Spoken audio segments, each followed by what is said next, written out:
na quarta aula, na penúltima aula, né? Então, hoje eu vou falar sobre o Evangelho, né? Dar uma visão geral sobre o Evangelho. E aí, na próxima aula, eu termino falando sobre as parábolas do Evangelho, né? Então, retomando aquele...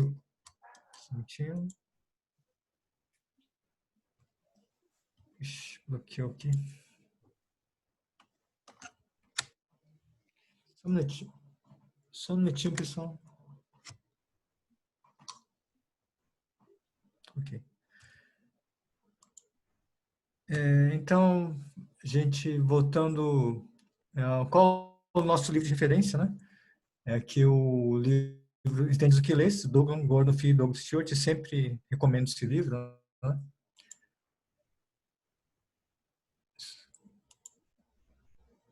Só um minutinho. Só pra...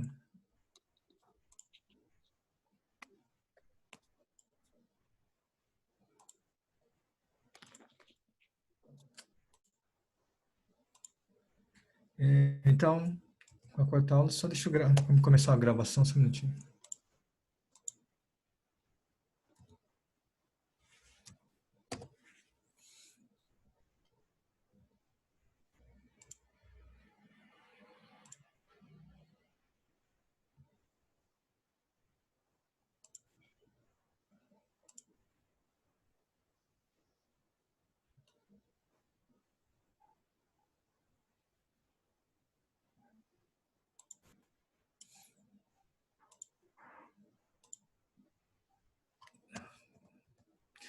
Então, gente, então, a quarta aula sobre os evangelhos, né? Então, só lembrando alguns termos da interpretação bíblica, né? Que a gente sempre está vendo nas aulas, é exegese, que é buscar compreender o texto bíblico da forma que o autor queria transmitir para as pessoas da época, né? Hermenêutica é buscar compreender o que o texto bíblico significa para nós hoje, né? Exegese é aquela prática que você inseriu o seu ponto de vista pessoal no texto bíblico, né? Então, é o contrário da exegese. Exegese, você vai buscar extrair o sentido bíblico do texto, que era comum para as pessoas da época, né? E a exegese, você, na verdade, está colocando seu ponto de vista pessoal no texto bíblico, né? E aí, que eu sempre retomo isso, né? Que a gente precisa sempre fazer a exegese primeiro, né? E depois partir para a hermenêutica, tá? Então, vamos começar agora falando sobre a natureza dos evangelhos, né? Então, você sabe, né, que evangelho é do grego boas notícias, né? Então, algumas questões que são muito importantes quando a gente trata da questão do evangelho, tá? Do gênero, né? A gente tem que entender que Jesus não escreveu nenhum evangelho, né? São outras pessoas que escreveram os evangelhos, no caso, os quatro evangelhos, né? Os evangelhos são gêneros literários muito peculiares, né? Você só vai encontrar o gênero literário evangelho na Bíblia, né? Então, eles são muito específicos, é muito específico da, da Bíblia, né? Esse gênero, o evangelho. E o que são os evangelhos? São narrativas da vida de Jesus com blocos de ensino, quer dizer, são narrativa entremeada de ensino. E assim, os evangelhos não são biografias, tá? Que a gente conhece hoje como biografia, né? Na verdade, é um gênero diferente da biografia, né? Por exemplo, a questão de você ter uma precisão dos relatos e essa preocupação de quem é o autor é uma coisa recente, né? Não era algo muito presente na época de Jesus, né? Então, o que a gente precisa entender é que assim, a gente não pode ser muito categórico, por exemplo, com algumas diferenças dos relatos, né? Quer dizer, essa preocupação com a precisão é muito do que vem do época do iluminismo para cá, né? Então, hoje a gente tem as biografias, aí as pessoas se preocupam realmente com cada coisa que aconteceu, não, tá bem documentado, se o que aconteceu na vida da pessoa aconteceu aquilo mesmo, né? Então, essa não era a preocupação dos evangelhos, tá? Não era essa precisão. E não que, não falando que o evangelho ele não estivesse preocupado com a verdade, não é isso. Mas, assim, essa preocupação do evangelho ser preciso em cada fato, não, é uma coisa que vem mais recentemente, né? Outras questões importantes. A intenção dos evangelhos não era narrar, simplesmente fazer uma narração dos fatos da vida de Jesus, né? Então, havia uma intencionalidade na forma como os evangelhos foram escritos, né? Por exemplo, a gente tem que entender que não tem como você entender Jesus sem ver como ele se encaixa na história do Antigo Testamento, né? Então, a vida de Jesus, tudo que acontece na vida de Jesus, na verdade, é o clímax e o cumprimento das esperanças messiânicas na figura de Jesus. Quer dizer o quê? Isso, desde o Antigo Testamento, então, havia a figura do Messias. Então, o que Jesus é? É a concretização da figura do Messias, né? Para os judeus. Embora os judeus muitos não aceitassem Jesus como Messias, a gente vai ver nos evangelhos que, na verdade, o Jesus ele é o cumprimento das esperanças que havia sobre o que é ser o Messias, né? E a gente precisa verificar, né, como cada evangelista liga a história de Jesus à história de Israel, né, como cumprimento dessas esperanças messiânicas, né? E aí a gente vê como é que os judeus vão lidar com as expectativas em relação a Jesus, sejam elas frustradas ou não, né? Então, a gente sabe que, por exemplo, que os judeus tinham uma visão do Messias muito diferente do que Jesus se apresentou, né? Então, para alguns, alguns judeus aceitaram essa visão do Messias, Jesus como Messias, outros judeus não, né? Mas os evangelhos vão tratar justamente disso, né? Como é que vai ser essa, essa expectativa e frustração, né? Então, sempre vai ser trabalhado isso nos evangelhos, né? E a gente tem que lembrar que, mesmo assim, mesmo os discípulos de Jesus, eles não entenderam isso, né? Você vai ver isso mesmo em Atos, que alguns discípulos perguntam, né, para Jesus, né, quando você vai cumprir, né? Como o reino de Deus vai vir, né? Então, como vai ser cumprido isso, né? Então, mesmo para os discípulos de Jesus, eles foram entender isso só depois, né? Que eles foram compreender de acordo com o andar da coragem, que eles foram compreender o que foi realmente, quem Jesus Cristo realmente foi, né? Então, aí a questão, por que 4 evangelhos, né? A gente tem que entender que diferentes comunidades cristãs eles tinham uma necessidade de um livro a respeito de Jesus. Aí, cada comunidade, por exemplo, tinha suas peculiaridades. Por exemplo, havia comunidades cristãs que eram compostas por judeus, né, pessoas que vinham do judaísmo, outros que vinham, por exemplo, de uma comunidade grega ou de uma comunidade romana, né? E também tinha uma questão, por exemplo, de um ambiente, se era um ambiente rural ou urbano. Então, cada comunidade ele tinha uma necessidade de um livro a respeito de Jesus. Então, cada evangelho ele foi escrito a partir dessa perspectiva, né? Dessa necessidade. Então, sob a supervisão do Espírito Santo, a gente vai ver que Marcos foi o primeiro evangelho, né? E Mateus e Lucas foram escrever os seus evangelhos com base em Marcos e outras fontes que existiam na época, né? Lembrando sempre que com a supervisão do Espírito Santo, né? E que João ele escreveu um evangelho diferente por outro conjunto de razões, né? Então, por isso são 4 evangelhos, cada um atendendo uma necessidade específica, uma comunidade específica, né? Então, eu queria mostrar esse quadro, né, por exemplo, é, mostrando algumas diferenças sobre os evangelhos, né, de algumas características do evangelho. Então, você vai ver que cada evangelho ele tem seus totais de versículos, as datas que eles foram escritas, né? Por exemplo, você vai ver que Marcos, sendo o primeiro evangelho, foi escrito em 65 a 70 anos depois de Cristo. Mateus e Lucas na década de 80 depois de Cristo e João década de 90. Então João foi o evangelho mais recente, é o evangelho mais recente, né? Aí tem os autores, né?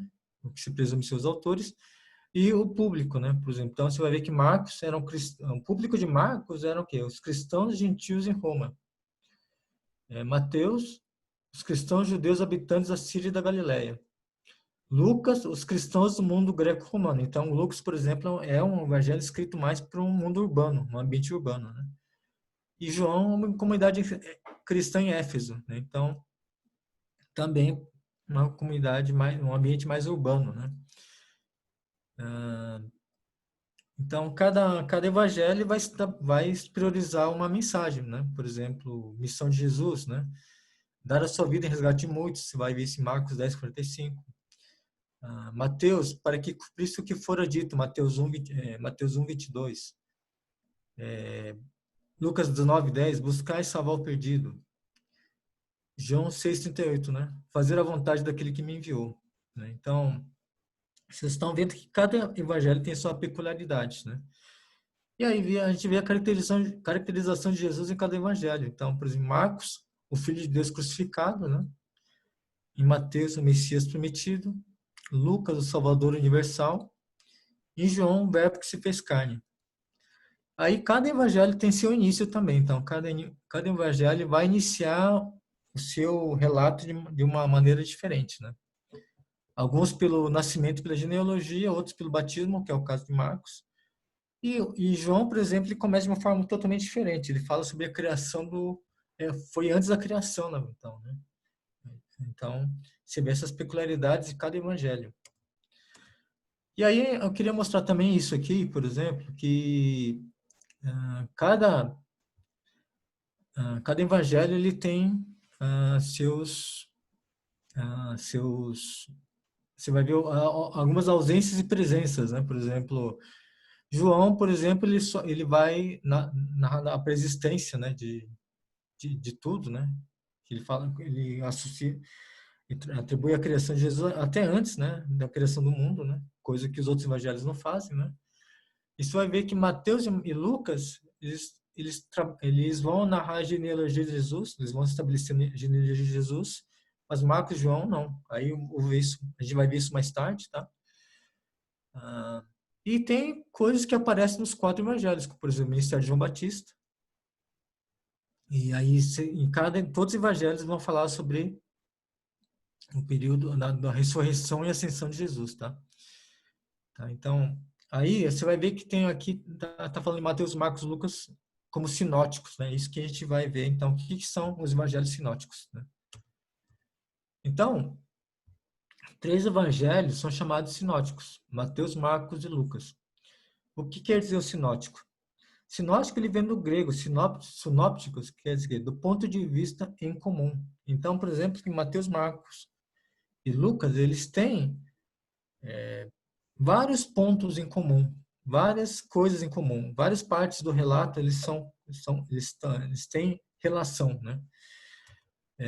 Vou dar um exemplo, então, por exemplo, Mateus 3:17, né? Marcos 1:9-11, Lucas 3:21-22, que ele fala justamente sobre o batismo, né? De Jesus. Então, com narrações diferentes, mas eles têm isso em comum, eles narram o batismo de Jesus aqui, ok? Então, você vai ver algumas características aparecem algumas partes do texto aparecem em outros não, né? Mas por isso são chamados sinóticos. Então, eles têm uma relação em comum, tá? Coisas em comum, né? Aí, pensando nos quatro evangelhos e fazer uma diferenciação entre os sinóticos e o evangelho de João. Então, por exemplo, os sinóticos, eles dão ênfase ao ministério de Jesus na Galileia, enquanto João ele dá ênfase ao ministério de Jesus na Judéia. Então, os sinóticos, eles falam mais de Jesus e as multidões, enquanto que João ele fala mais de Jesus e os indivíduos, né? Os sinóticos eles se concentram na ética, na prática da vida cristã. João ele se concentra na pessoa de Jesus. Os sinóticos eles narram o que Jesus fez e João narra quem Jesus é. Então, se vê essas diferenciações em relação aos sinóticos de João. Sinóticos, lembrando, Mateus, Marcos e Lucas, né? Tá? Então, essa diferença entre os sinóticos e João. Tá?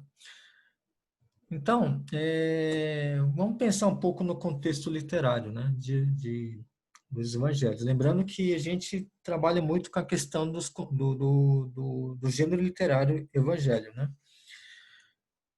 Então, a gente precisa, a primeira coisa, quando a gente vai estudar os evangelhos, é estabelecer o que chama de perícope, né? É mais um termo complicado, né? Então, vamos entender bem o que é perícope. é um trecho delimitado na Bíblia com tema definido início e fim, né? Quer dizer, lembra que eu tenho falado, né? Que a gente não pode fazer estudo da Bíblia somente por meio dos parágrafos, né? Porque a gente tem que estabelecer blocos de assuntos, né? Com início, meio e fim e com tema definido. Então, esse é a perícope, né? Que a gente fala, né? Então, o que a gente precisa estabelecer? Bom, primeiro estabelecer na perícope, né? Pegar, por exemplo, nunca estabelecer justamente o bloco de texto com início e fim, né? E a gente tem que fazer um trabalho, por exemplo, de leitura de texto da seguinte forma. Vamos pensar numa cruz, tá? Então, a gente tem que primeiro pensar horizontalmente, né? Uma vez que você estabelece a perícope, ou o bloco de texto, esse bloco de assuntos, né? A gente tem que estar ciente das passagens paralelas dos outros evangelhos. Tá? A gente tem que estar sempre pensando, por exemplo, em paralelo com os outros evangelhos. A leitura de uma passagem, por exemplo, a gente tem que fazer sempre preferência com as outras passagens, com os outros evangelhos nessas passagens, né? Que são análogos, né? Que são semelhantes. Então a gente tem que fazer essa leitura horizontal, né? Os 4 evangelhos, tá? E a gente tem que pensar de uma forma vertical, né? Por exemplo, como assim vertical?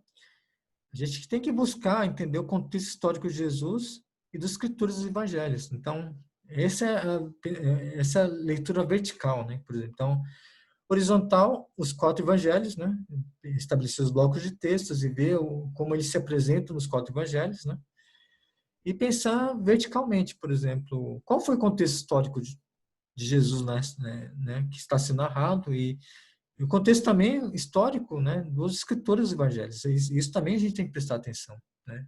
Lembrando, por exemplo, que cada comunidade acabou por sua própria necessidade de construir, assim, escrever o evangelho, né? Então, pelas necessidades que eles tinham, né? Então, continuando sobre o contexto literário, como assim pensar horizontalmente, né? Então, o propósito, por exemplo, não é a gente preencher lacunas na história de Jesus, né? Por exemplo, uma vez eu comprei, por exemplo, um evangelho que era assim, que ele colocava, por exemplo, todas as passagens na sequência, né? Como se fosse um evangelho só, né? É até interessante, mas assim, depois você lendo, assim, você vê que não é uma proposta tão interessante assim, né? Porque o propósito de a gente ler, fazer essa leitura horizontal não é somente a gente ficar preenchendo essas lacunas, né? Tem uma outra razão para a gente fazer isso. A gente tem que entender que as diferenças nos evangelhos, por exemplo, elas mostram muito mais do que que a igualdade, né? Quer dizer, a gente quer harmonizar os evangelhos, mas a gente tem que explorar o melhor é você explorar as diferenças, né? Então, as diferenças mostram muito melhor os contextos das passagens, tá? Eu estou falando isso, talvez vocês não estão compreendendo muito claro, mas de acordo com a gente vai fazer as leituras, a gente vai entender melhor, tá? Aí, o que é o pensar verticalmente? Então, a gente tem que entender que os evangelhos são documentos de 2 níveis.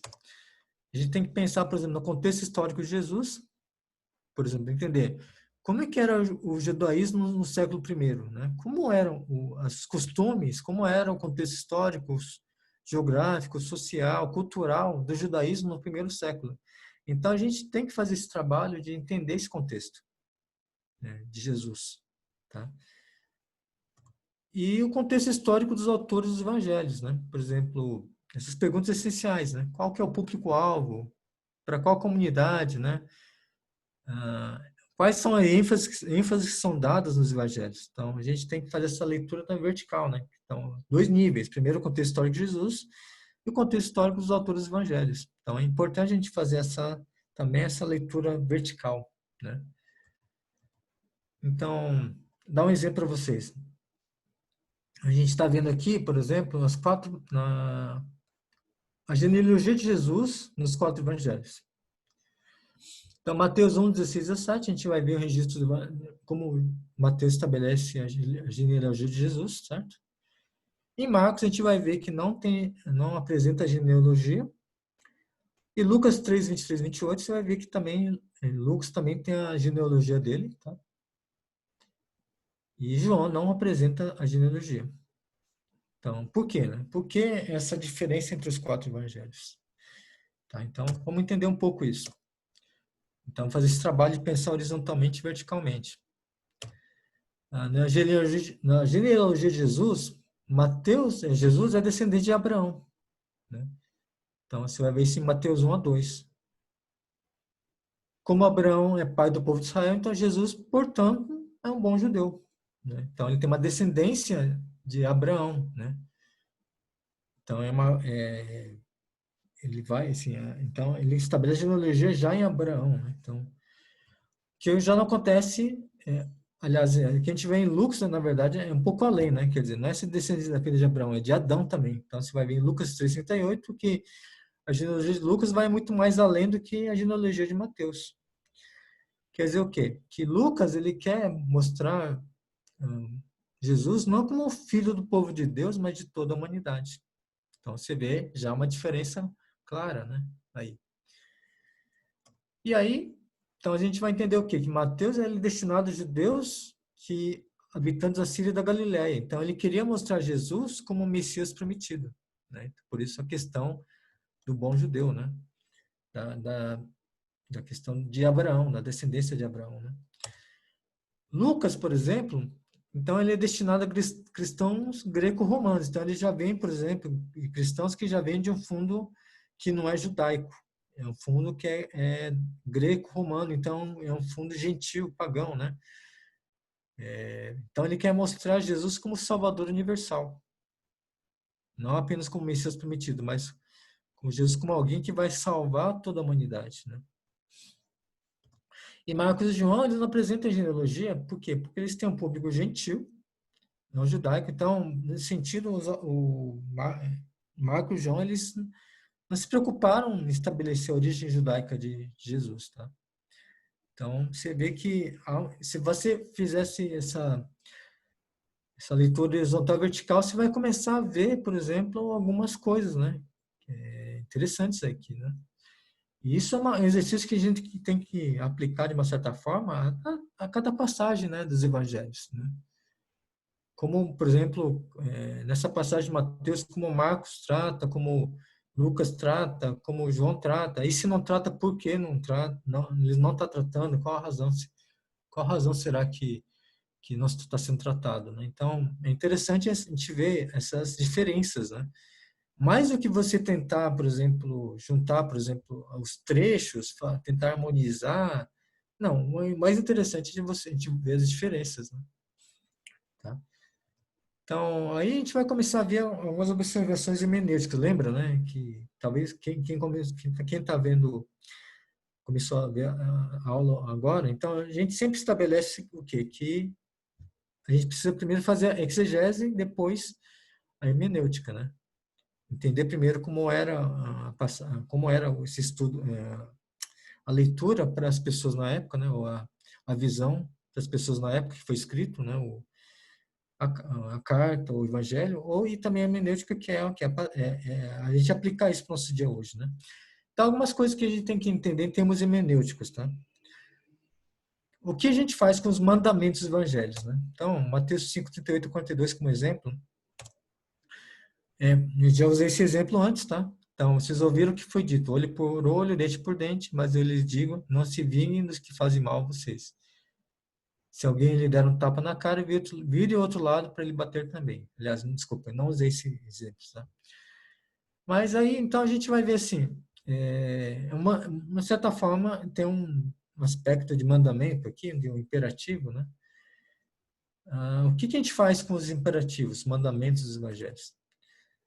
Então, a gente tem que entender que os mandamentos dos evangelhos, eles não são leis no sentido de que a gente deve obedecer a gente se tornar ou permanecer cristão, tá? Isso é um pouco como a lei é vista ou pensada no Antigo Testamento, quer dizer assim, no sentido que a gente tem que obedecer esses mandamentos para a gente se tornar cristão ou permanecer como cristão, tá? Não é bem isso que os mandamentos evangélicos, não é essa aplicação que a gente tem que fazer para os mandamentos evangélicos. Na verdade, o que são esses mandamentos evangélicos? São descrições daquilo que a vida cristã deve ser por causa da aceitação prévia que Deus fez por nós. Quer dizer, é uma espécie de ética do reino. Quer dizer, a gente obedece aos mandamentos evangélicos por causa do que Jesus Cristo fez por nós. A gente obedece aos evangelhos, por quê? Porque Jesus já nos salvou, né? Porque já nós somos salvos já, não porque para sermos salvos, é porque nós já somos salvos. Então a gente tem que entender que essa é a ética do reino, a forma como a gente, por exemplo, vai se portar, né? No reino, né? No reino de Deus.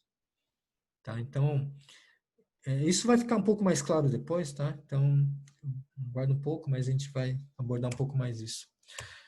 Aí a questão das narrativas, né? Por exemplo, a gente lembra que os evangelhos, eles são narrativas, mas com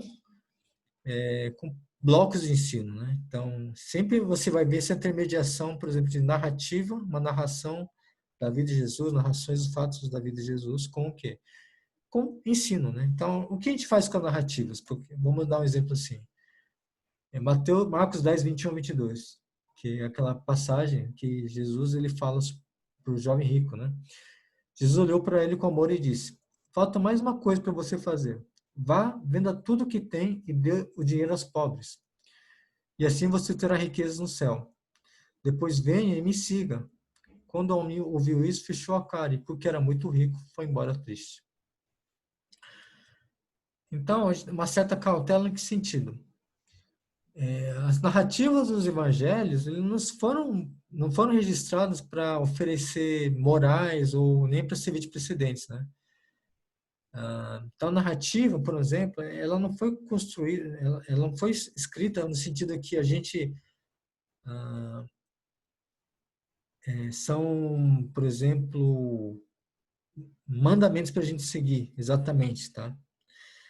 Na verdade, eles são exemplos, tá? Então, a gente vai ter um pouco dessa mesma questão em relação a Atos, tá bom? Por exemplo, as narrativas de Atos eles vão servir, por exemplo, como algo para a gente seguir estritamente, por exemplo, a ferro e fogo, tá?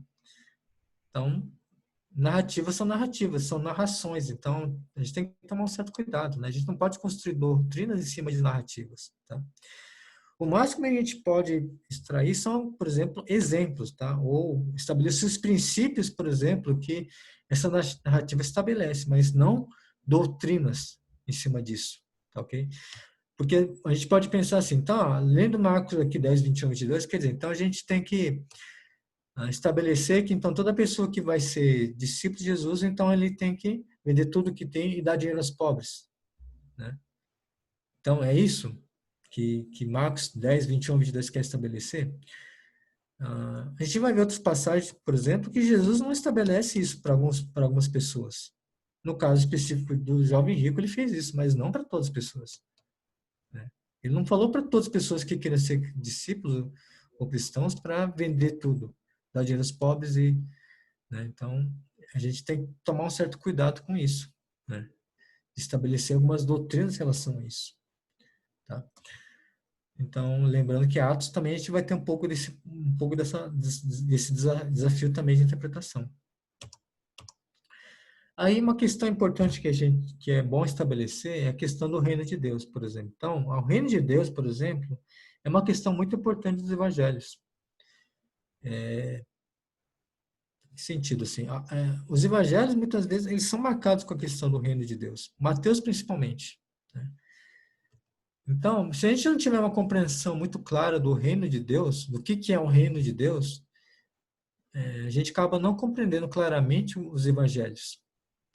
Então, você vai ver que, por exemplo, a questão do reino de Deus é algo muito presente nos evangelhos sinóticos, Mateus, Marcos e Lucas. Tá? Então, lembrar que o reino de Deus é uma das mensagens centrais de Jesus. Isso a gente vai ver em Marcos 1, 14 a 15. Depois que João foi preso, Jesus foi para Galiléia proclamando as boas novas de Deus. O tempo chegado, dizia ele, o reino de Deus está próximo, arrependa-se e creia nas boas novas. Então, uma das primeiras mensagens de Jesus, no início do ministério dele, foi o reino, né? O reino de Deus está próximo, né? Mas aí, por exemplo, ele fala, o reino de Deus está próximo. Então, aí a gente tem uma certa dicotomia, né? Uma certa questão que a gente tem que estabelecer temporal, né? De tempo, por exemplo. Você vai ver que em Marcos fala que Jesus fala o reino de Deus está próximo.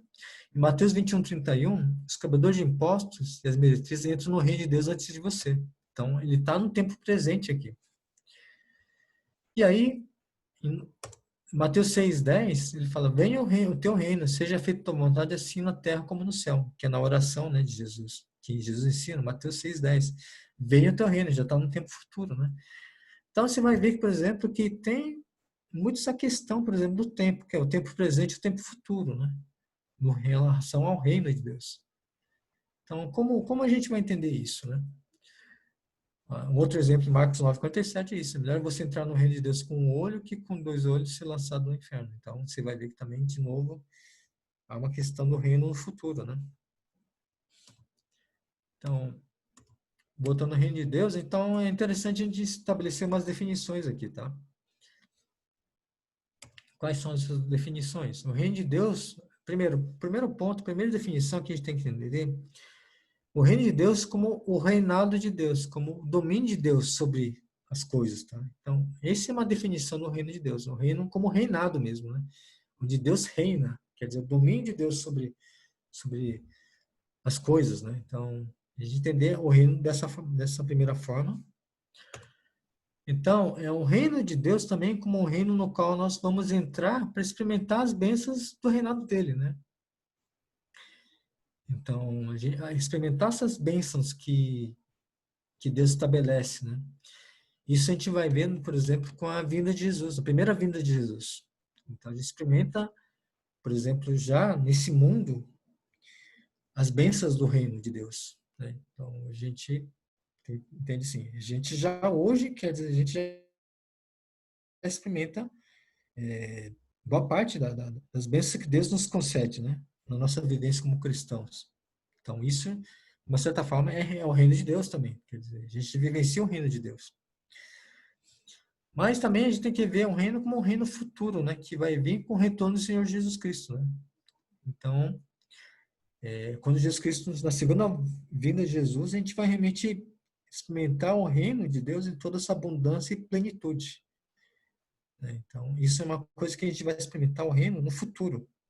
A gente experimenta um pouco hoje, tá? No reino, mas nesse reino, na segunda vinda de Jesus, a gente vai experimentar plenamente, abundantemente o reinado de Jesus. Entende? Então, essas três definições deixam muito claro que há um reino presente e um reino futuro. Tá? Então, essa tensão entre passado e futuro, que é uma chave de interpretação de boa parte do Novo Testamento, principalmente dos evangelhos. Tá? Então, essa questão do passado e futuro em relação ao reino de Deus é que a gente tem que usar como uma chave, uma certa chave de interpretação. Tá? Então, a gente viver sob a esperança da vinda do reino, em que a gente vai viver essa plenitude do relacionamento com Deus, mas a gente tem que ter uma vida que agrada a Deus já hoje, né? Em gratidão à salvação que Deus nos concedeu, tá? Então, essa é a questão que a gente tem que vivenciar, entender e compreender, né? Sobre o reino de Deus, tá? Então, eu queria fazer, então, um exercício de uma exegese em Mateus 6:33. Então, lembra Mateus 6:33, né? Busquem, pois, em primeiro lugar o reino de Deus e a sua justiça, e todas essas coisas lhes serão acrescentadas. Então, isso é uma escritura que a gente conhece muito, né? Que a gente é muito importante para nós como igreja, né? Mas a questão, o que implica em colocar o reino de Deus em primeiro lugar? Mas, irmãos, eu vou te fazer uma tentativa de uma exegese, tá? Pode ser que não seja muito completa, tá? Um primeiro passo de uma exegese, lembra, de uma interpretação que a gente deve fazer antes de a gente ir para a hermenêutica, que é a aplicação prática para nós, né? Então, primeiro a gente tem que entender o que Mateus 6:33 significa para a época de Jesus, né? Então, e aí a gente realmente tentar entender um pouco da parte hermenêutica, tá? Então, vamos fazer esse exercício, tá? Não está completo, talvez fiquem algumas questões abertas, tá? Então, quero pedir a paciência de vocês. Mas vamos lá. Primeiro a gente vai fazer uma análise do livro de Mateus. Lembra sempre daquilo que a gente precisa fazer. Não pegar, assim como as epístolas, a gente tem que fazer também uma leitura, tentar fazer uma leitura completa de Mateus, tá? Então, lembrar, depois de fazer a leitura, fazer a divisão por blocos, né? Então, Mateus 1 a 2, por exemplo, a gente vai ver a origem de Jesus. Mateus 3, 1 e Mateus 4 a 11, os preparativos para o ministério de Jesus. Mateus 4, 12 a 7, 29, que é a proclamação do reino de Deus e a vida nele. Tá? Quer dizer, então, aqui já começa Jesus proclamando o reino de Deus, né? E como deve ser a vida, né, nesse reino. Mateus 8, 1 a 10, 42 é o poder e a missão do reino. Mateus 11, 1 a Mateus 13, 5, quer dizer, então já vai haver, quando Jesus estabelece, por exemplo, o que é o reino, como se deve viver nele, o poder e a missão que o reino tem, aí começa a ver a oposição crescente, né? Em relação aos ensinamentos e à pessoa de Jesus. Então, você vai ver a confissão dos discípulos, né? Instruções finais, né? Mateus 13, 53 e 18, 35, questionamento do reino e julgamento do que o rejeitam, né? Mateus 9, 1 e 25, 46, quer dizer, aí você começa a ver algumas reações mistas ao profeta que se apresenta como rei, no caso de Jesus, né? E o julgamento, né? Mateus 26, 28, julgamento, crucificação e ressurreição de Jesus e a comissão dos discípulos, né? Então, essa estrutura, por exemplo, se vai ver em Mateus, tá? Então, você vai ver que Mateus é muito bem estruturado, né? O evangelho, que se você vê bem, ele estabelece uma ordem muito clara das coisas, né? Há uma intencionalidade em Mateus, na forma como ela foi escrita. E, então, você vai ver que a questão do reino de Deus é muito clara aqui em Mateus. Ela é muito dominante, né? O ensinamento a respeito do reino de Deus é muito dominante. E essa expectativa, por exemplo, então, há o reino de Deus e Jesus é o rei, né? Então, por exemplo, a forma como as pessoas vão reagir a essa proclamação de Jesus como rei, é que vai dar, por exemplo, que vai gerar todas as questões que vai acontecer em Mateus 26, 28, né? Que é o julgamento, a crucificação e a ressurreição de Jesus, né? Então, aí você vai entender, por exemplo, que, por exemplo, a questão de Mateus 6,33, ele está em que bloco? Mateus 4,12 a 7,29, que é o quê? Quando o reino de Deus é proclamado, né? E Jesus estabelece como tem que ser a vida nele, né? Então, a perícope da passagem de Mateus 6,33. Perícope, lembra? Aquele bloco que tem um assunto, início, meio e fim, né? Então, a gente vai ver isso em Mateus 4, 7 a 29. Então, a gente tem que agora também fazer, por exemplo, essa análise dessa perícope, desse bloco de assunto, né? Então, Mateus 4,12, por exemplo, você começa a ver que é um anúncio de Jesus como rei messiânico, né? Então, ele está inaugurando o verdadeiro reino de Deus. Lembra? Mateus 4,12, que ele começa falando isso, justamente que o reino de Deus está próximo, né? Aí, então, você vê o início do ministério da Galileia, né? Lembra que em Mateus ele frisa muito o quê? O ministério da Galileia, ao contrário do Evangelho de João, que prioriza o ministério da Judéia, né? Então, você vê Mateus 4, 12 a 25, início do ministério da Galileia. Mateus 5, 3 a 16, aí você vê que é o sermão do monte, né?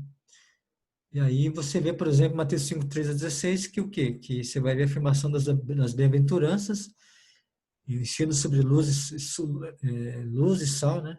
Vocês devem ser a luz e sal da humanidade.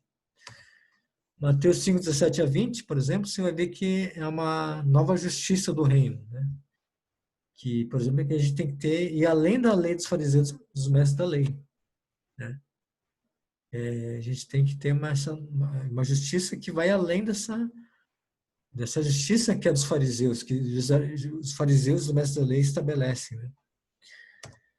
Então, Mateus 25, 21 a 48 é a vida ética em contraste com os escribas, quer dizer, então uma vida, você vai ver essa Mateus 5, 21 a 48, que há uma vida, há uma nova forma de viver que vai tá em contraste com os mestres da lei, né? Mateus 6, 1 a 18, então, tem três deveres religiosos judeus que são muito claros para eles, que é a oração, jejum e esmola. Mas Jesus mesmo aqui ele vai estabelecer que um ensinamento que tem que ir além dessa prática da oração. Lembra que e não mostrar que você está jejuando, né? Não, quando você for orar, por exemplo, por exemplo, você orar no seu quarto, não orar ao público como os judeus faziam, os fariseus faziam, né? A esmola, então lembra daquele que a mão direita não deve saber o que a mão esquerda faz, quer dizer, então você não tem que dar esmola para mostrar para os outros. Então, quer dizer, você tem que ir além disso, né? E aí, Mateus 16, 19, 34, que é justamente aquela parte, né, que se insere em Mateus 6, 33. E essa parte você vai ver aqui justamente quando aqui fala sobre os lírios do campo, né, que os passarinhos eles usufruem, né, da vida, mas sem a preocupação, né? Então, porque Jesus supre, né, isso para eles, né? Então, esse bloco ele fala justamente da confiança que a gente total em Deus para viver no reino sem ansiedade, em confiança completa com a Deus. E nisso que Mateus 6:33 ele se insere. Aí você vai ver em Mateus 7, 1 a 12, o tratamento justo dos outros, né? Obediência em Mateus 7, 13, 17. Então você vai ver, por exemplo, que mesmo nessa perícope você tem que fazer esse trabalho, por exemplo, de entender o contexto imediato, né? Como você estabelece o contexto, né, imediato de Mateus 6:33. Então, há um antes e um depois, né, que a gente tem que sempre levar em conta aqui, né? Então, continuando. Então, qual é o contexto de Mateus 6:33? Alguns pontos que eu queria discutir, algumas coisas a gente já viu anteriormente, mas assim, essa parte da apresentação de Jesus como Rei Messias, né? O estabelecimento de como seria o reino de Deus, tá? A gente sempre lembrar que o Messias e o reino de Deus eram algo muito esperado pelos judeus. Então, quando Jesus fala sobre o reino de Deus, então as pessoas elas já ficam de ouvido aberto, falando, bom, o que ele vai falar sobre o reino de Deus, né? O rei, né? O rei que vai vir, o reino que vai vir. Aí você vai ver que o reino de Deus ele é estabelecido totalmente diferente do que era esperado pelos judeus, ou pelos fariseus e pelos mestres da lei, que é uma ética e uma justiça no reino totalmente diferente dos fariseus e dos escribas, né? Quer dizer, era algo que ia além da interpretação que os judeus e os fariseus faziam da lei, né? Que é uma prática e relacionamentos que vinham do coração e não de uma obediência farisaica da lei. E essa obediência tem que ser permeada por uma confiança completa em Deus. Tá? E é nesse contexto que se estabelece Mateus 6:33. Então, botando algumas observações hermenêuticas, né? A gente tem que lembrar que a gente tinha uma interpretação de Mateus 6:33 que era, por exemplo, que o reino de Deus se equivalia diretamente à igreja local, né? Então, os mais velhos devem se lembrar de alguns ensinamentos celestiais a respeito disso, que o reino de Deus era o quê? Era a igreja, né? Então, isso determinou muitas práticas que tinham como base uma interpretação descontextualizada de Mateus 6:33, e algumas delas eram equivocadas, né? O que seria, então, colocar o reino de Deus em primeiro lugar? Então, irmãos, vou estabelecer uma interpretação minha, tá bom? Então, lembrar que, assim, que essa interpretação que a gente tem que fazer de colocar o reino de Deus em primeiro lugar, ele tem que ser um pouco mais além do que se refere aos compromissos da igreja, tá? Então, a gente tem que fazer uma interpretação muito mais além do que a gente faz muitas vezes disso, né? Então o reino de Deus é igual à igreja. Bom, será que é exatamente isso? Pelo que a gente viu anteriormente, não é bem isso que a gente tem que entender do reino de Deus, tá? Então, como é que a gente entende que o reino de Deus é a igreja? O reino e a igreja, elas são inseparáveis, mas são conceitos diferentes, tá? Então, o reino de Deus é Deus reinando e o domínio no qual as bênçãos do seu reinado são experimentadas. Então, quer dizer, então, o reino de Deus é o quê? É o domínio, né, completo de Deus nas coisas, né? E o reino de Deus domina tanto aqui na terra como no céu. E a igreja é o convívio daqueles que têm experimentado o reinado de Deus e se inserem na alegria das suas bênçãos. Entende? Então, há uma diferença aqui de reino e igreja. Então, reino, na verdade, a gente tem que pensar o reino de Deus como o domínio de Deus, o reinado de Deus, que é o reinado aqui, tanto aqui na terra como no céu, né? Quer dizer, então ele invade, por exemplo, invade é algo assim que liga o reino aqui na terra como no céu, né? Então, né? Lembrando da oração de Jesus, né? E agora a igreja justamente é o quê? A igreja é o convívio das pessoas que experimentam o reino de Deus, que experimentam as bênçãos do reino de Deus, também, mas que também tem que viver a ética do reino de Deus, né? Por um mandamento, para obedecer um mandamento dos evangelhos, não. Por quê? Justamente porque por sermos gratos ao fato de sermos salvos, né? Temos a salvação. E por isso, a gente estando inserido no reino de Deus, então a gente vai viver essa ética, né? De obediência aos mandamentos do evangelho, mandamentos de Jesus. Então, para ficar um pouco mais claro, então vou fazer um esboço aqui. Então, essa igreja é visível, tá bom? Cristãos em uma comunidade, uma igreja local, tá? E a igreja é invisível, universal, que seria o quê? Uma igreja não, tá? Igreja invisível, tá? Universal no sentido de quê? De todos os cristãos que são fiéis a Deus, que vivem essa ética do reino, que vivem o reino de Deus, mas que estão espalhados pelo mundo e que a gente necessariamente não vê. Então, a igreja visível local é a igreja que a gente pode ver os membros da igreja, os membros dessa igreja local, né? Essa igreja visível. Agora, a igreja invisível justamente é que essa igreja que pertence, que é a igreja no qual todos os cristãos são fiéis a Deus, que são fiéis ao evangelho, seguem a doutrina sadia, elas vivem. Então, essa é a igreja invisível, né? E aí, a gente vai ver o reino de Deus. Então, o reino de Deus engloba tudo isso, tá bom? Isso é o reino de Deus. Então, a gente não pode dizer claro, exatamente que a igreja é igual ao reino de Deus. Na verdade, a igreja, ela faz parte do reino de Deus. Tá ok? E aí a gente tem, então, aí essa visão que a gente tem, por exemplo, que a gente tem que partir, então, para a hermenêutica, né, de Mateus 6,33. Então, pessoal, é isso, né? Essa parte dos evangelhos.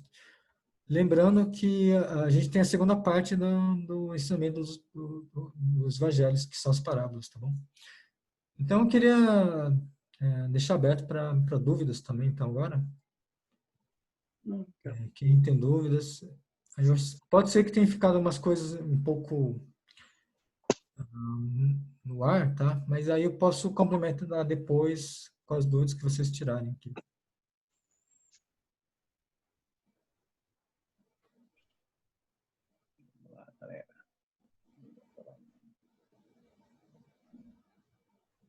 Bom, Edson, eu quero agradecer aí, né, o seu zelo aí, tá nos ajudando aí nesse ensino, né? Na verdade, é bastante complexo para mim, né?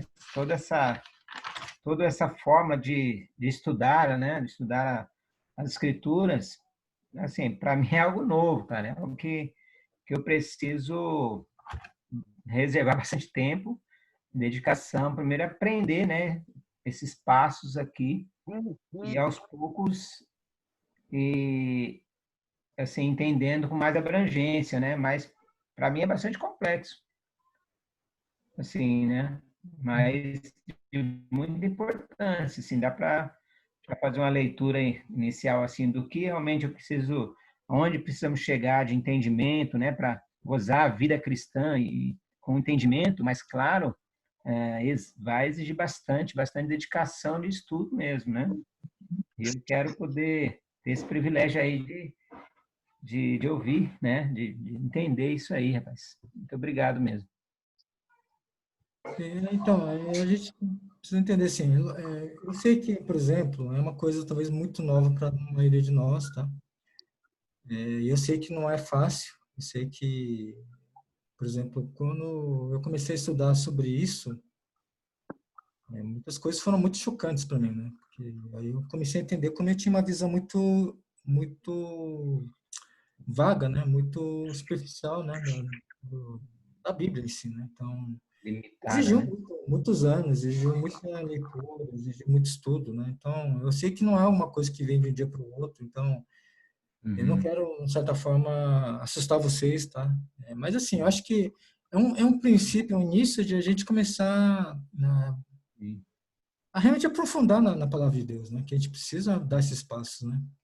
sim, muito importante. A gente já passou por várias crises, irmãos, e às vezes por questões doutrinárias, então acho que a gente tem que dar esses passos, né? Senão, para a gente não cometer os mesmos erros que a gente já cometeu, né? Amém. Isso implica muitas vezes na nossa prática, né? Como igreja, né? E o que eu também estou estabelecendo aqui, por exemplo, as interpretações que eu estou fazendo não é assim, essa é a verdade, né? Essa é a minha interpretação, é a única real, verdadeira, não. Eu posso estar errado, entendeu? Mas também, entendeu? Então, mas é justamente um estímulo para cada um realmente começar a estudar, né, a Bíblia e pegar as ferramentas que a gente tem para se aprofundar, né? Então, acho que é um ponto que a gente precisa, né? Dar esse espaço, a gente precisa dar esse espaço, né? Uhum.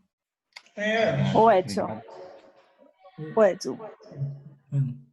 posso falar rapidinho? É só um comentário assim que eu já li sobre o gênero do evangelho, né? Eu já li sobre eles serem biografias, mas não no sentido da biografia moderna, mas da biografia antiga, que era diferente da nossa, né? Então, inclusive dizendo que a biografia contida nos evangelhos quase que pode ser classificado como uma historiografia, por causa da proximidade entre o autor da biografia e a pessoa que foi biografada. Não sei, assim, eu achei muito interessante essa visão de um comentarista bíblico, porque ele fala, por exemplo, que a coisa da cronologia, que a biografia antiga não se restringia a uma ordem cronológica, mas às vezes era por temas, né? E que, por exemplo, o fato de Mateus e Lucas recorrerem a Marcos como fonte é uma prova do quanto eles eram biógrafos comprometidos com fontes confiáveis, né? E além disso, a primeira geração, a segunda depois de Jesus ainda estava viva. Então, assim, não sei se é possível, mas eu gostei dessa visão também de enxergar como uma biografia antiga, não como a que a gente faz hoje, né? Mas como era do costume daquela época. Não sei o que você acha. Assim, eu quis fugir, assim, do termo biografia, por quê? Porque a gente, modernamente, a gente pensa na biografia, por exemplo, como um registro máximo possível preciso, né, da vida de uma pessoa, né? E o evangelho que eu vejo, na minha opinião, o evangelho é um gênero totalmente diferente de uma biografia nesse sentido, né? O evangelho, na verdade, ele tem eu sinto assim que não é simplesmente retratar, né, a vida de Jesus. Há outros objetivos no evangelho também, né? Que tem um intuito de ensino também, né? Então, a biografia já não tem esse viés, né, de ensino, né? Ele quer fazer um retrato da vida de uma pessoa. Eu acho que assim, os termos eles variam, né? Várias pessoas, por exemplo, mesmo assim, se eu falo sobre hermenêutica e exegese, algumas pessoas usam os termos de uma forma diferente, tá? Eu uso essa maneira que eu acho que se aplica bem, entendeu? Mas, assim, as pessoas variam, os termos, algumas pessoas usam da forma como eles acham melhor, né? Eu, pessoalmente, não vejo como biografia, eu penso como um gênero literário diferente de biografia, né? Porque senão você começa a associar algumas coisas, por exemplo. essa questão de você ter essa precisão dos relatos, por exemplo, aí que você começa a ver assim que tem muitas pessoas que vão questionar, por exemplo, os evangelhos, porque eles não são, tá vendo, entendeu? Eles não têm nem fundamento para justamente confrontar isso, mas justamente por querer, por exemplo, pegar as minúcias, eles querem questionar os evangelhos, né? Quando na verdade não era esse o ponto, né? Não era essa a questão, né? Por exemplo, o livro a Bíblia não é um livro científico, né? Agora, muitas pessoas querem tratar a Bíblia como um livro científico, mas não é, entendeu? Então, por isso que eu tento fazer essa diferenciação para não gerar essa... mesmo assim, como para os cristãos, isso pode vir, né? Dessa maneira, tá? Essas dúvidas, né? Então, por isso, tomar um cuidado, né? Mas, assim, eu acho que é válido, não estou falando que não seja, né? Mas eu tenho essa minha opinião, né? Não sei se para você tudo bem, não sei se ficou claro, né? Edson, só um detalhezinho. É, Pedrão, desculpa, pode falar. posso falar? Pode ser. Não, então, esse conhecimento que você está passando para a gente, né? Eu sei que você tem, assim, um certo... Você está, assim, mais preparado, né, que a gente para interpretar a Nem tanto. Bíblia, né? Não, sem dúvida. Então, por exemplo, eu fico, assim, preocupado quando, por exemplo, a gente assiste um vídeo aí no YouTube, uma pregação. Então, o pessoal, eles vêm, assim, com essas profecias porque isso aí é o sinal do fim dos tempos, Jesus está voltando, né? Então, isso aí acho que remete a uma falta de preparo da pessoa, né? Já querer profetizar a volta de Cristo, né? Que tem muito aí, né? Então, eu acredito que a gente tem que se preparar mais para poder lidar com essas notícias, né? E as pessoas falam. E agora, essa pandemia aí, você só vê pastor falando disso, né? Que vai acabar o mundo, já Jesus está voltando. Como é que você enxerga isso? Então, eu acho que assim, é justamente isso, né? A gente tem que estar preparado, né? Porque a gente nada contra a gente ouvir pregações na Bíblia. Eu acho que alguns pregadores são excelentes, né? São bons pregadores, mas a gente tem que ter um ouvido preparado para ouvir algumas coisas, né? E não aceitar tudo que vem, né? Por isso que é importante a gente começar a se aprofundar nessa interpretação bíblica, né? Por exemplo, agora apareceu a praga dos gafanhotos lá vindo da Argentina, né? E vai ter de gente falando, que é o fim do mundo, que é o apocalipse. Os primogênitos estão morrendo de medo. É verdade. É. Mas assim, você vai ver que vai ver um monte de gente falando isso agora, né? Que o fim do mundo está aí já, né? Aproveitando, o Edson, a próxima série que a gente vai ter, a sua aula é a última. A próxima série que a gente tem se chama Fim dos Tempos. Então, nós teremos aí 4 aulas preparadas aí por um irmão muito querido que vai trazer para a gente essa reflexão do conceito de fim dos tempos, né? Então, para quem se interessar, você está super convidado. Só um comentário, né? Eu estava refletindo e é uma coisa que me anima, me inspira muito quando eu penso. Quando eu comecei a estudar e estou aprendendo muito ainda sobre exegese, todo esse trabalho que precisa ser feito para a gente realizar uma interpretação mais apropriada das escrituras, muitas vezes a gente até se desanima, né? Porque você fala, puxa, é tanta informação, é tanta coisa, como o Claudemir disse, por onde eu começo? Mas o que me dá forças para ir além, não ficar desencorajado por isso, é lembrar que o cristianismo, antes de tudo, não é a busca de métodos e práticas, o cristianismo não é um sistema de ideias abstratas, ou não é nada disso, né? O cristianismo, antes de tudo, é o relacionamento com uma pessoa. porque é isso que Paulo pregava, era isso que João pregava, era isso, né, que a gente vê nos evangelhos, é um relacionamento com Jesus Cristo, né? Isso é, antes de tudo, seguir e viver o cristianismo. Então, me anima muito pensar dessa forma quando eu leio as escrituras, quando eu busco informações, quando eu comparo, passo tempo ali estudando a palavra de Deus, me anima a pensar que a razão de todo esse esforço é para eu poder me relacionar e conhecer mais de Cristo, que é esse ser maravilhoso, né? Então, antes de qualquer coisa, cristianismo é relacionamento. E ele é relacionamento com a pessoa de Jesus Cristo, né? Então, só para a gente não acabar se desanimando enfim. Eu queria, obrigado, viu, Bruno, pela observação. Eu acho que assim, eu queria só esclarecer, pessoal, é assim, eu já tinha falado isso antes, mas assim, não quer dizer que você, por exemplo, tem que aplicar todos esses pontos, essas coisas que a gente tem falado, em todos os momentos, né, da nossa leitura da Bíblia, né? Por exemplo, eu vou até compartilhar uma coisa assim que eu tive, que foi pessoal minha. Eu passei alguns anos fazendo estudos doutrinários, né? E eu lembro, o que eu senti depois disso é que isso secou muito meu relacionamento com Deus, nesse sentido assim. Eu me concentrei demais nisso, né? Não foi uma coisa muito equilibrada. Eu estava querendo realmente só ver a Bíblia de uma forma doutrinária, então aí depois de um certo tempo, isso secou meu relacionamento com Deus. Então, eu acho que há momentos que você deve fazer esse trabalho de interpretação.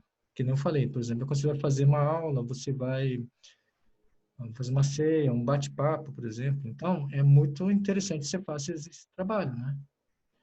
Mas não no seu devocional pessoal, quer dizer, não aplique tudo isso exatamente ao torto e direito em todos os momentos, tá? Há momentos de inspiração que você deve se inspirar com a Bíblia e não precisa ter esse aparato todo, tá?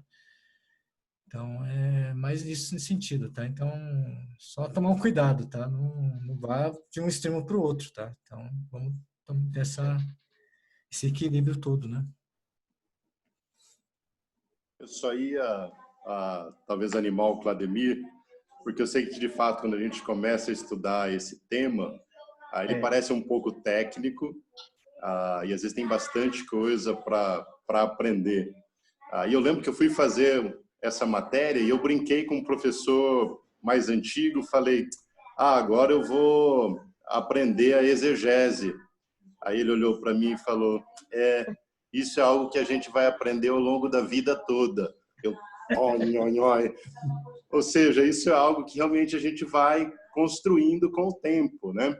Imagina se você tem a oportunidade de fazer esse estudo de contexto numa época sobre os evangelhos. Depois que você fez isso, você já vai ter isso guardado para um próximo estudo.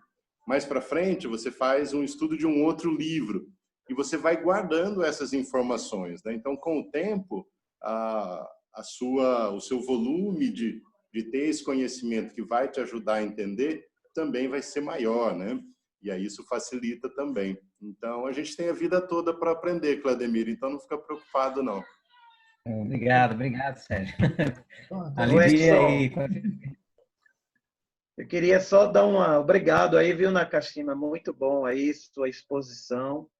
Só queria dar uma dica aí. Eu estou estudando teologia, eu e o Héctor e o Marcelo, na Metodista. A gente já fez esse módulo, né, de interpretação, exegese também. Então, é desafiante mesmo, como o Sérgio falou. Mas, assim, o que me anima, né, que a gente está indo para o último ano, já estamos quase 4 anos estudando aí. É importante você aprender essas coisas, porque quando a Bíblia mesmo fala que a gente tem que estar preparado para responder a qualquer pessoa a razão da nossa fé. A gente não precisa saber tudo para ser salvo, graças a Deus. Mas o quanto a gente puder se preparar, né, que a gente pode ter pessoas de todo tipo, classe social e etnias. E a Bíblia é um livro espiritual, né, mas é também um livro histórico. E eu só queria dar uma dica aí, ó, que eu tenho esse aqui, é o Manual Bíblico, John MacArthur, e ele aqui é uma meticulosa pesquisa da Bíblia, livro a livro, elaborada por um dos maiores teólogos da atualidade. Então, John MacArthur é bem conhecido, eu comprei esse manual bíblico dele, me ajuda bastante quando eu preciso estudar mais profundamente os evangelhos, e ele traz muitas informações, né? Assim, versículo a versículo, contexto histórico, é muito bom. Então, eu uso muito ele para preparar aulas. É mais de R$ 100, tá? É um pouquinho mais caro aí, mas vale a pena o investimento, fazer esse investimento aí. Obrigado. Eu queria mostrar também um livro, irmãos. Acho que isso é interessante. Mary Glenn. Esse é um livro bem legal, traz os contextos, né? Então, é um clássico, né? Inclusive, tenho 2 dele, fui perceber depois que tinha 2 livros dele. E aí, isso aqui eu tô lendo, mas eu achei interessante também isso aqui. E tem outros, tá? Mas eu não consegui trazer agora aqui no momento.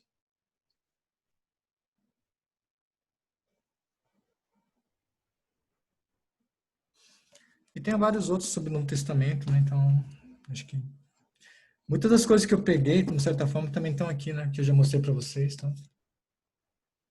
Que é do mesmo autor, tá? Do livro que a gente tá usando agora. Ok. Bom, alguma dúvida? Alguém quer levantar uma questão?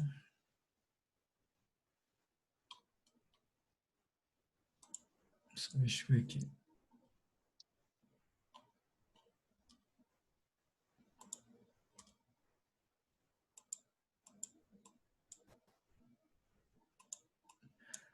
Ok. Bom, eu acho que é isso, né, pessoal? Então, obrigado pela atenção de todos. Espero que tenha ajudado, né? Aí, quarta-feira é a última aula da série aí, tá? Mas que a gente tem várias coisas para aprender, né? Fim dos tempos em diante. Bem, obrigado. Obrigado, Edson. Obrigado. Obrigado, Edson. Valeu Ótima mesmo. noite a todos. Tchau, gente. Obrigado. Ótima noite. Obrigado. Obrigado, irmãos. Tchau, tchau, gente. Obrigado. Boa noite. Boa noite a todos. Obrigado, José. Aí, ó, essa aí que é a Sueli.